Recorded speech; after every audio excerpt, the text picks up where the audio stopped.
Cara, com certeza você tem acompanhado o que tem acontecido nas últimas semanas, nesse caso Suzy. Eu não preciso te dar um spoiler porque você sabe realmente o que aconteceu. Mas eu gostaria de te levar para uma linha de raciocínio. Primeiro ponto, imagine a seguinte cena. Uma criança de 9 anos de idade está em casa, é chamada pelo seu vizinho para ajudar a mover um computador, chega na casa do seu vizinho, o vizinho leva ela para dentro do quarto, fecha a porta do quarto e esse vizinho abaixa suas calças, põe o seu pênis para fora e obriga essa criança de 9 anos a chupar o seu pênis. Não satisfeito com isso, ela obriga essa criança a ficar de costas e realiza nessa criança que tem 9 anos de idade sexo anal. Essa criança ela é violada, aliás, ela é brutalmente violada. O vizinho finaliza o seu processo ali, a sua fantasia, a sua tara, a sua loucura sexual. Ao término, ele a estrangula. Aperta o seu pescoço até morrer.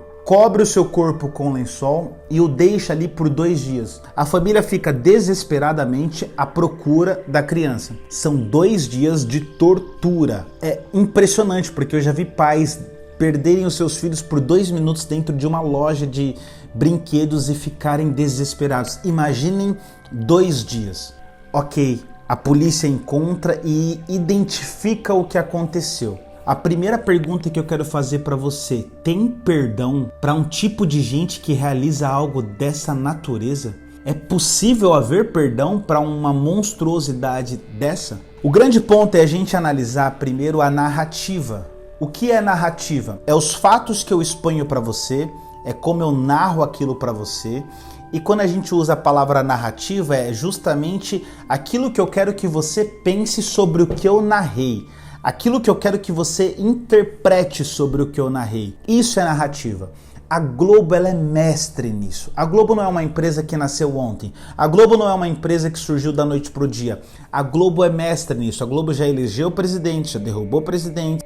A Globo sabe muito bem fazer uma construção de narrativa. E isso é tão real que, na matéria do Dr. Drauzio Varela, a narrativa proposta ali é qual? 2 pontos. Bom, um transexual comete um crime pequeno. Eu não estou dizendo da Suzy, eu estou dizendo da matéria no todo. Se você assistir a matéria toda, a proposta é essa, que o transexual que cometeu um crime pequeno não está recebendo a visita dos seus familiares, está excluso da sociedade, está convivendo com a sua dor, do desprezo por ser transexual. Congela. Esse é um raciocínio importante para a gente entender. Quando a Globo insere a Suzy como um dos meios para essa entrevista, uma das pessoas a ser entrevistada, melhor dizendo, a gente tem que entender que é impossível você entrar numa penitenciária, fazer uma entrevista com alguém sem saber o crime que ela cometeu.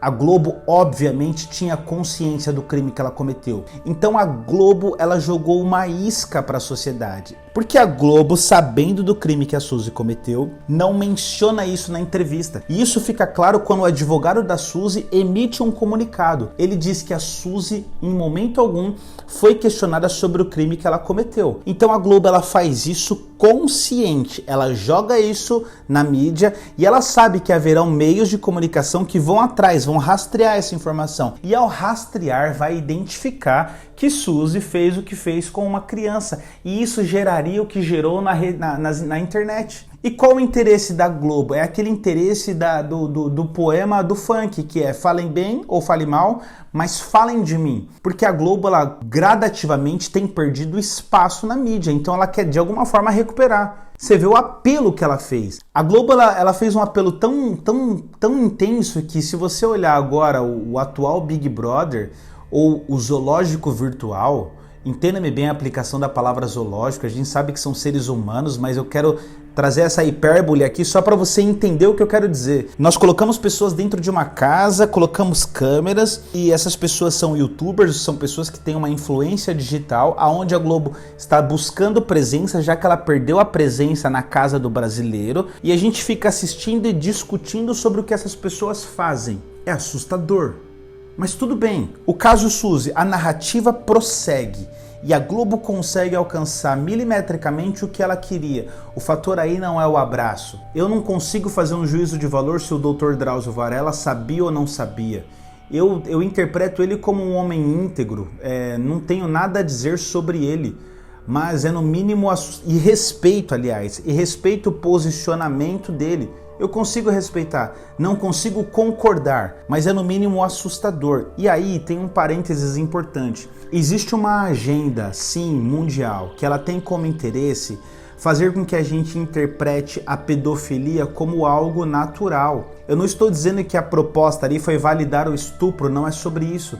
Mas você tem um filme agora na Alemanha que está abordando um cara que tem um caso com uma boneca artificial. Ele desenvolve um relacionamento, tem suas relações sexuais, tem o seu desenvolvimento de afeto, carinho e amor, e essa boneca tem a aparência de uma criança de 10 anos de idade. Isso está na agenda, isso é óbvio. E aí você tem nessa discussão da transexualidade, o debate poxa, um transexual merece viver de uma forma isolada assim, sem receber um abraço, sem receber um carinho? Não, isso é desumano. É óbvio que as pessoas merecem.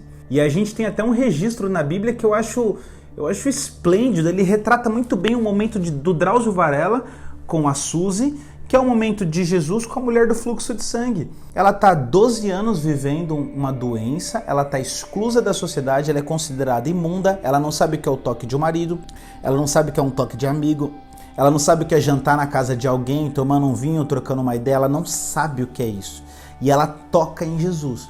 E ao tocar em Jesus, ela é imediatamente curada fisicamente, só que Jesus não a só cura fisicamente, ele a cura socialmente, ele reintegra essa mulher na sociedade, ele cura também a sua psique, a mente, o corpo, o espírito dela é curado, ela é reinserida. Então, se você olhar pela raiz da natureza do cristianismo, poxa, a Suzy merece ou não merece perdão? Cara, a natureza da nossa fé cristã é óbvio que sim. Esse não é o objeto de debate. O objeto de debate seria você cometer um crime bárbaro, e alguém vai te entrevistar. E ao te entrevistar falando sobre a sua dor, e você fala, pô, eu tô aqui há 8 anos sem receber um abraço, não seria a natureza lógica você mencionar isso? Se você tá ali, o Drauzio Varela tá te entrevistando, não seria normal você falar, ô Drauzio, deixa eu só te falar um negócio, eu tô há 8 anos sem receber visita, 8 anos. E isso dói no corpo, dói na alma, dói no espírito, é difícil ter que lidar com isso. Mas você precisa saber de algo, que eu cometi um crime bárbaro, eu cometi algo que foi bárbaro. Eu estuprei uma criança, eu matei uma criança, eu ocultei o corpo, eu gerei dor na criança, eu gerei dor na família, eu gerei dor nos seus parentes, eu gerei dor na sua rua, eu gerei dor no seu bairro, eu gerei dor no coletivo. Então eu tenho consciência que também é difícil para as outras pessoas me perdoarem e estarem aqui. E eu faço até um registro aqui, eu quero pedir perdão. Eu sei que isso não foi registrado porque o advogado disse que isso não foi abordado no tema, mas se você passou por um caso desse, não é natural você trazer isso à tona? Porque parece que a inversão dos fatos faz com que a Suzy seja vítima.